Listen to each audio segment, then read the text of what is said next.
ಅತ್ತ ಹೈಕಮಾಂಡ್ನಿಂದ ರಾಜ್ಯಾಧ್ಯಕ್ಷರ ಆಯ್ಕೆಗೆ count down ಶುರುವಾಗಿದೆ. ಇತ್ತ ರೆಬೆಲ್ಸ್ ಮನವೊಲಿಸಲು ಪ್ರಹ್ಲಾದ್ ಜೋಶಿ ಎಂಟ್ರಿ ಆಗಿದ್ದಾರೆ.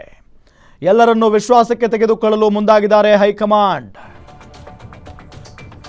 ಅತ್ತ ಹೈಕಮಾಂಡ್ನಿಂದ ರಾಜ್ಯಾಧ್ಯಕ್ಷರ ಆಯ್ಕೆಗೆ ಕೌಂಟ್ ಡೌನ್ ಶುರುವಾಗಿದೆ. ಇತ್ತ ರೆಬೆಲ್ಸ್ ಮನವೊಲಿಸೋದಕ್ಕೆ ಪ್ರಹ್ಲಾದ್ ಜೋಶಿ ಎಂಟ್ರಿ ಆಗಿರೋದು. ಎಲ್ಲರನ್ನೂ ವಿಶ್ವಾಸಕ್ಕೆ ತೆಗೆದುಕೊಳ್ಳಲು ಹೈಕಮಾಂಡ್ ಮುಂದಾಗಿದೆ.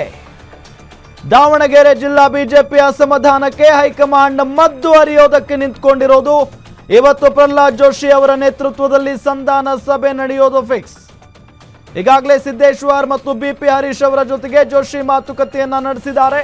ಈ ವೇಳೆ ರೇಣುಕಾಚಾರ್ಯ ವಿರುದ್ಧ ಆರೋಪವನ್ನ ಮಾಡಿದ್ದಾರೆ ಸಿದ್ದೇಶ್ವರ್.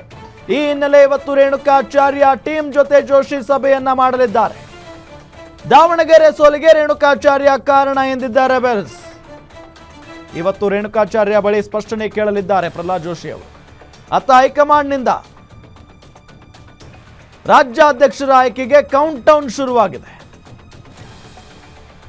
ಅಂದ್ರೆ ಒಂದ್ ಕಡೆ ನಮ್ಮ ರಾಜ್ಯದ ವಿಚಾರಕ್ಕೆ ಸಂಬಂಧಪಟ್ಟಂತೆ ಬರೋದಾದ್ರೆ ವಿಜಯೇಂದ್ರ ಅವರನ್ನ ಮುಂದುವರಿಸಬೇಕಾ ಬೇಡವಾ ಅನ್ನೋ ಗೊಂದಲ ಅಂತೂ ಸಿಕ್ಕಾಪಟ್ಟೆ ಇತ್ತು. ಆದ್ರೆ ಮೊನ್ನೆ ಯಾವಾಗ ಒಂದು ಸಭೆ ನಡೀತು, ಅರವಿಂದ ಲಿಂಬಾವಳಿ ಅವರು ಕೂಡ ಸಭೆಯಲ್ಲಿ ಭಾಗಿಯಾಗಿದ್ರು. ಸೊ ಅಲ್ಲಿಗೆ ಒಂದು ಕ್ಲಾರಿಟಿ ಸಿಕ್ಕಂಗಾಯ್ತು. ಇನ್ನು ಮುಂದುವರಿತಾರೆ ವಿಜಯೇಂದ್ರ ಅವರು ಅಂತ ಹೇಳಿ ವಿಜಯೇಂದ್ರ ಅವರು ಹೇಳಿದ್ದಾರೆ, ರಾಜ್ಯಾಧ್ಯಕ್ಷರ ಕುರ್ಚಿ ಖಾಲಿ ಇಲ್ರಿ, ನಾನೇ ಇದೀನಲ್ಲ ಅಂತ ಹೇಳಿ ಮೊನ್ನೆ ಹೇಳಿಕೆಯನ್ನ ಕೊಟ್ಬಿಟ್ಟಿದ್ದಾರೆ. ಸೊ ಅಲ್ಲಿ ಕ್ಲಾರಿಟಿ ಸಿಕ್ಕಿದೆ, ಒಂದು ಸ್ಪಷ್ಟನೆ ಆಯಿತು. ಸೊ ಇದೆಲ್ಲದರ ನಡುವೆ ಅಸಮಾಧಾನ ಶಮನ ಆಯ್ತಾ ಬಿಜೆಪಿಯಲ್ಲಿ? ಬಂಡಾಯ ಎದ್ದಿರುವಂತ ನಾಯಕರು ಸೈಲೆಂಟ್ ಆದ್ರ? ಇಲ್ಲ, ಅವರ ಅಸಮಾಧಾನ ಇನ್ನೂ ಕೂಡ ಶಮನ ಆಗಿಲ್ಲ. ಹಾಗಾಗಿನೇ ಕೇಂದ್ರ ಮಂತ್ರಿ ಪ್ರಹ್ಲಾದ್ ಜೋಶಿ ಅವರನ್ನ ಹೈಕಮಾಂಡೇ ಕಳಿಸಿರುವುದು. ರಾಜ್ಯದಲ್ಲಿರುವಂತಹ ಅಸಮಾಧಾನ, ರಾಜ್ಯದ ಬಿಜೆಪಿ ನಾಯಕರಲ್ಲಿರುವಂತಹ ಅಸಮಾಧಾನ, ಅದನ್ನ ತಿಳಿಗೊಳಿಸಬೇಕು, ಕಾರಣ ಏನು ಅಂತ ತಿಳ್ಕೊಂಡು ಬಗೆಹರಿಸಬೇಕು ಅನ್ನೋ ನಿಟ್ಟಿನಲ್ಲಿ ಪ್ರಹ್ಲಾದ್ ಜೋಶಿ ಅವರು ಈಗ ಅಸಮಾಧಾನಿತ ನಾಯಕರ ಜೊತೆಗೆ ಮಾತುಕತೆಯನ್ನ ನಡೆಸ್ತಾ ಇದ್ದಾರೆ. ದಾವಣಗೆರೆ ಜಿಲ್ಲಾ ಬಿಜೆಪಿ ಅಸಮಾಧಾನಕ್ಕೆ ಹೈಕಮಾಂಡ್ ಮದ್ದು ಅರಿಯುವ ಕೆಲಸ ಮಾಡ್ತಾ ಇದೆ. ಇವತ್ತು ಪ್ರಹ್ಲಾದ್ ಜೋಶಿ ನೇತೃತ್ವದಲ್ಲಿ ಸಂಧಾನ ಸಭೆ ನಡೆಯೋದು ಫಿಕ್ಸ್. ಒಂದು ಕಡೆ ಜಿಎಂ ಸಿದ್ದೇಶ್ವರ್, ಮತ್ತೊಂದು ಕಡೆ ಬಿಪಿ ಹರೀಶ್ ಅವರ ಜೊತೆಗೆ ಜೋಶಿ ಅವರು ಚರ್ಚೆ ಮಾಡಿದ್ದಾರೆ. ಈಗ ರೇಣುಕಾಚಾರ್ಯ ಅವರ ವಿರುದ್ಧ ಸಿದ್ದೇಶ್ವರ್ ಗಂಭೀರವಾದಂತಹ ಆರೋಪ ಮಾಡಿದ್ದಾರೆ. ಏನಂತ?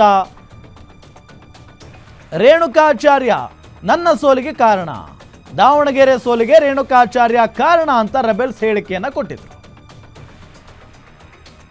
ಸೊ ಇದು ದಾವಣಗೆರೆ ಜಿಲ್ಲೆಗೆ ಸಂಬಂಧಪಟ್ಟಂತ ಸುದ್ದಿ. ಅಂದ್ರೆ ದಾವಣಗೆರೆಯ ಬಿಜೆಪಿ ನಾಯಕರೇನಿದಾರಲ್ಲ, ದಾವಣಗೆರೆ ಜಿಲ್ಲಾ ಬಿಜೆಪಿ ನಾಯಕರು, ಅವರಿಗೆ ಸಂಬಂಧಪಟ್ಟಂತ ವಿಚಾರ ಇದು. ಸೊ ಹಾಗಾಗಿ ಒಂದು ಜಿಲ್ಲೆಯಲ್ಲಿರುವಂತ ನಾಯಕರುಗಳೇ, ಒಂದೇ ಪಕ್ಷದ ನಾಯಕರುಗಳು ಈ ರೀತಿಯಾಗಿ ಹೊಡೆದಾಡ್ಕೊಳ್ತಾ ಇದ್ರೆ ಅದು ಪಕ್ಷಕ್ಕೆ ದೊಡ್ಡ ಮಟ್ಟದ ಡ್ಯಾಮೇಜ್ ಆಗುತ್ತೆ. ಅದನ್ನ ಸರಿಪಡಿಸುವಂತ ಕೆಲಸಕ್ಕೆ ಈಗ ಪ್ರಹ್ಲಾದ್ ಜೋಶಿ ಅವರು ಮುಂದಾಗಿದ್ದಾರೆ.